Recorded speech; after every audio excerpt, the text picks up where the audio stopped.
Cousin's wedding was supposed to be the happiest day of her life.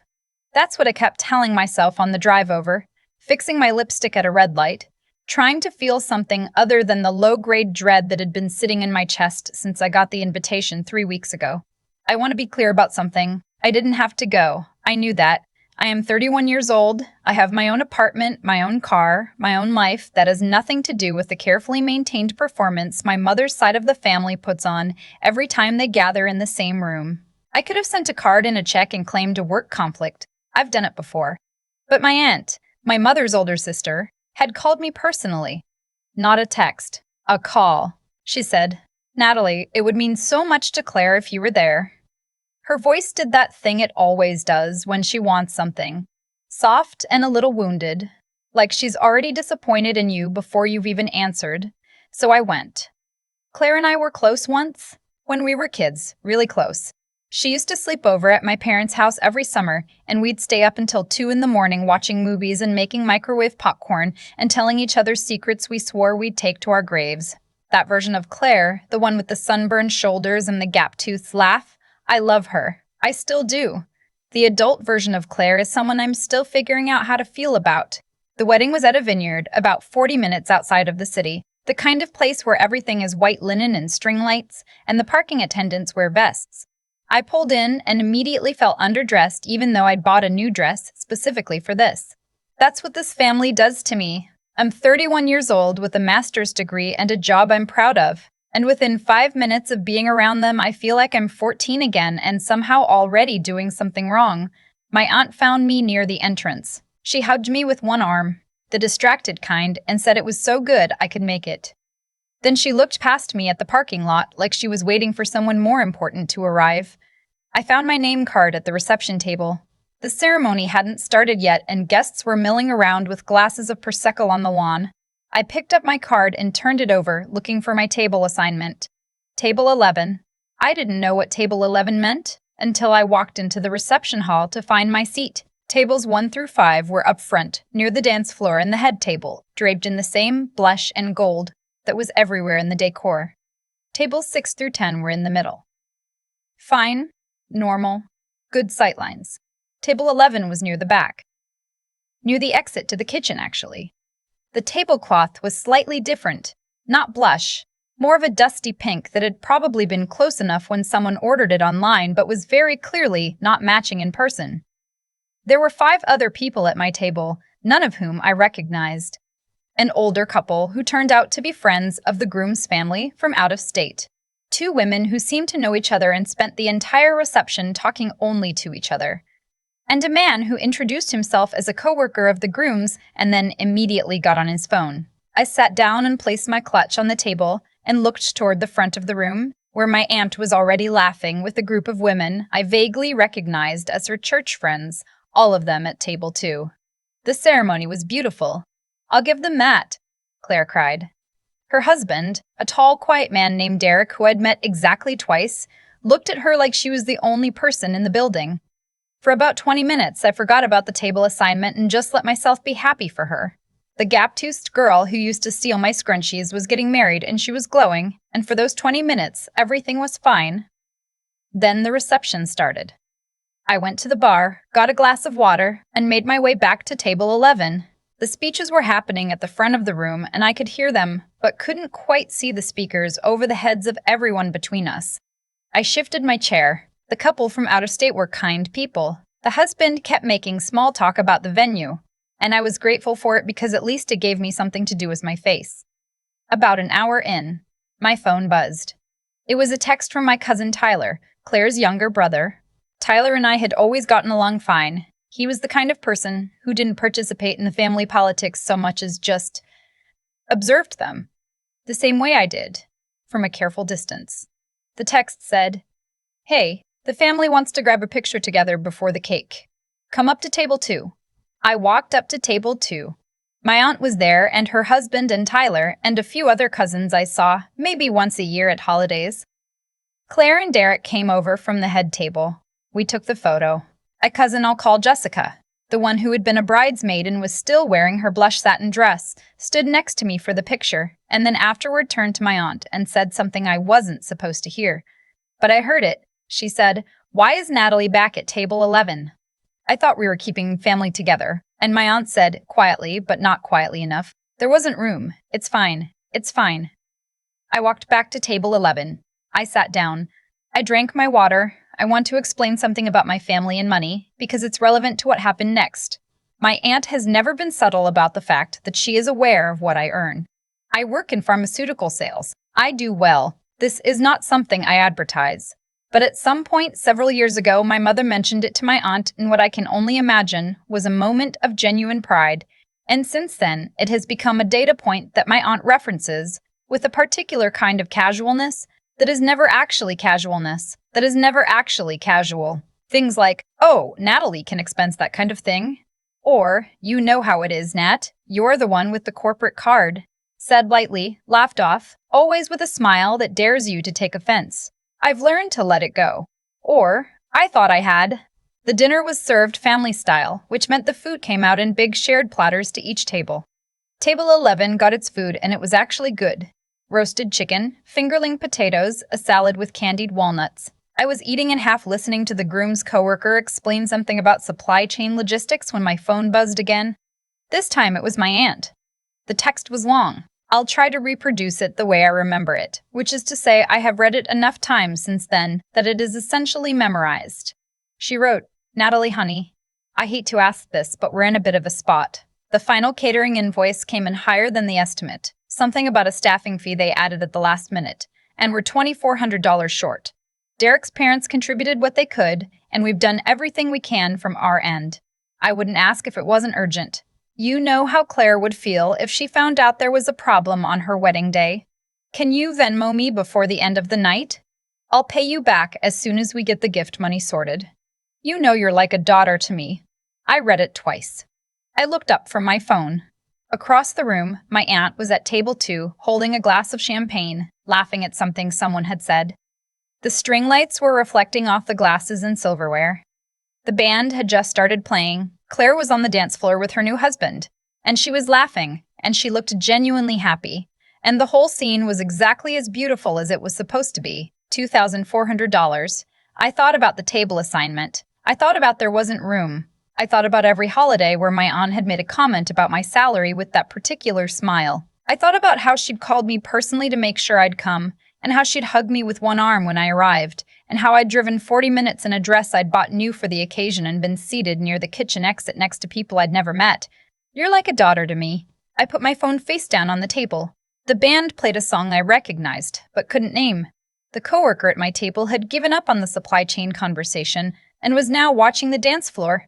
The two women who knew each other were laughing about something. The couple from out of state asked me if I wanted the last of the potatoes. I took the potatoes, I ate them, and then I picked up my phone and I opened Venmo and I sent my aunt exactly what I owed for the wedding gift I hadn't brought in person. $80. It was what I'd budgeted before I learned about Table 11. I typed in the memo field, "For Claire and Derek, congratulations." I hit send, then I put my phone back in my clutch, finished my water, said goodnight to the couple from out of state. They were genuinely lovely. I hoped they had a great rest of their trip. And I got my coat from the coat check, and I walked to my car. I didn't go back to say goodbye to anyone. I didn't seek out Claire. I told myself I'd send a proper gift later, something she'd actually use, and I would. I did. Eventually, a stand mixer she'd had on her registry for months. But that night, I just got in my car and drove home and stopped at a drive-thru on the way because I was still a little hungry. The texts started about 20 minutes after I left. First from my aunt, "Did you send that? I think there might have been a mistake." Then, a few minutes later, "Natalie, I need you to call me." Then Tyler, "Hey, is everything okay? Aunt Linda is looking for you." I drove home. I let the text sit. Here is what I want to say about the next part, because I know what people expect when they hear a story like this. They expect the confrontation. The phone call where voices get raised and old grievances finally spill out after years of careful containment. They expect someone to finally say the thing that everyone has been not saying for 20 years at Christmas dinner. That's not what happened. What happened was that the next morning, I called my aunt back. She answered on the second ring. Her voice was measured. She said she assumed there had been a mistake with the Venmo, that perhaps I'd sent the wrong amount. I said no, it wasn't a mistake. I said I'd sent what I'd planned to send as a wedding gift, and that I wasn't in a position to cover the catering shortfall. She was quiet for a moment. Then she said she was surprised, given how well I was doing. That Claire was family. That family takes care of each other. I let her finish. Then I said, I know Claire is family. I love Claire. But I drove 40 minutes to sit at table 11 next to people I'd never met. And I found out about the seating because I happened to overhear that there wasn't room for me at the family table. If I'm family when there's a $2,400 shortfall, I'd like to feel like family before that moment too. She said, I don't know what you're talking about. I said, I know. And that was it. That was the whole conversation. She hung up. There was a flurry of texts over the next few days. From her? From a couple of cousins I barely speak to. From Jessica the bridesmaid. All versions of the same message, which was that I had embarrassed the family and been selfish on Claire's wedding day. One of them said I had too much pride. Another said it was just money, and if it wasn't a big deal to me, then why was I making it one? I read them all, and I didn't respond to any of them. Tyler texted me separately, just the two of us. He said, for what it's worth, I didn't know about the table thing. That was messed up. I said, I know you didn't. It's okay. He said, are you doing all right? I said I was. Here's the thing I keep coming back to, the thing that took me the longest to work out in my own head. It wasn't the money. I have $2,400. I could have sent it. That's not the point, and it was never the point. The point is that my aunt knew exactly what she was doing when she picked up the phone and called me personally, and when she said, you're like a daughter to me, and when she made sure I would show up before she figured out the table arrangement. And when she waited until I'd been sitting at table 11 for an hour before she sent the text, she was counting on the thing she has always been counting on, which is that I want to belong to this family badly enough to pay for it. And I did, for a long time. I paid for it in small ways. The comments I let slide. The times I picked up the check at family dinners because it was easier than the aftermath of not doing it. The birthday parties I drove to and the holidays I showed up to alone and the version of myself I packed away in a box before I walked through the door. The version that might say something true. I paid for it for years. I just decided I was done paying. Claire texted me about 3 weeks later. It was a short text. It said, I heard what happened. I'm sorry about the table. I didn't know. I believed her. That's the part that actually hurt, if I'm being honest.